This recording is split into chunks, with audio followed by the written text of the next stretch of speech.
Today I am here with my dear friend Dolores. Everyone that meets Dolores loves her and your jewelry. And what's interesting though is what everyone always wants to know is the backstory.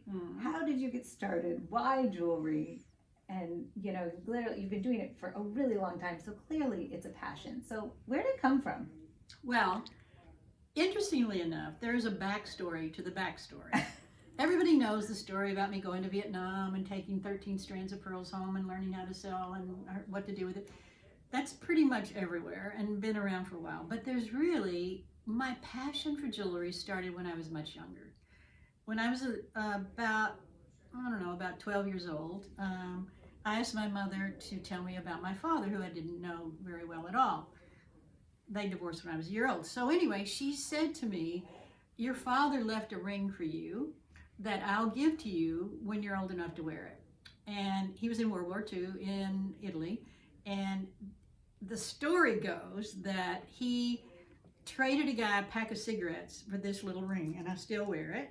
I don't wear it anymore on my finger, but it's right here. It has a little tiny diamond in it, which I'm not sure I would test to see if it's a real diamond.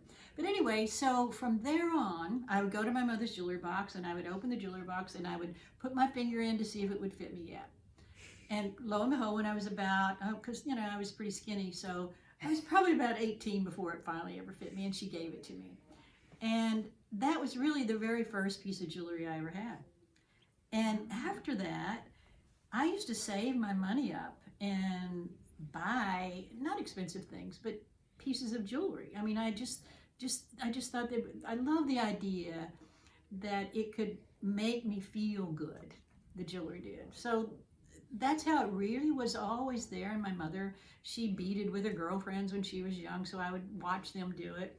So that's kind of where it really came from, was this little ring that I still cherish very much. And actually, I love wearing this piece, which is kind of like a charm necklace, because every single piece on here has a significant story. And that's the thing I love now. When I make jewelry for women, I love to be able to tell them where the beads came from, or where the story of where the piece, that the pendant came from.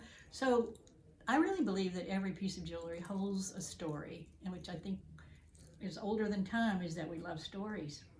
Yeah, I mean, clearly your passion comes out, and you can see that at your jewelry store, DeForsyth Jewelry, and online when you do it as well. Thanks. At DeForsyth Jewelry. And what I find most interesting, though, listening to you, is like, I never considered that jewelry really creates connections for people. Yeah. I mean, you have like a signature piece, and you have a connection to it, but it connects you to others. Yes. So do you find that in your store and with your customers? I find that, especially with women, that women really do come and tell me about their mother's pearls. They tell me about their ring when their husband that passed away and gave them the ring before. I mean, there's every piece of jewelry that I have on and that you have on, everyone's jewelry is like wearing a coat of stories of who you are. And I think it is sort of like our signature piece. It defines who we are. So my participation in that, I feel very honored very often from the women that even online and even on the phone want people to know who they are. And so when I say, that strand of pearls will become your signature piece, it's like, yeah, that's me. I show up when I have that on. That's, as you're saying this, I'm thinking about what I'm wearing right now, and I'm like, oh, she's right. Everything I have on has meaning to me. Yeah. So it's so true, and I just never really thought about it like that. Well, you also recreate, or I like to say you renovate jewelry. Yeah. Is that why you got started in that? Why did you get started in that? Well, because, first of all, everybody kept asking me to fix their jewelry. I mean, right now I've got a woman that I've got, she's from Tennessee. She sent me a big box of things, and she said, this is all jewelry that I used to love, I used to wear, but it's just not me anymore, and I'm not really willing to give it up. And some of it had some story, significance to family or friends, etc.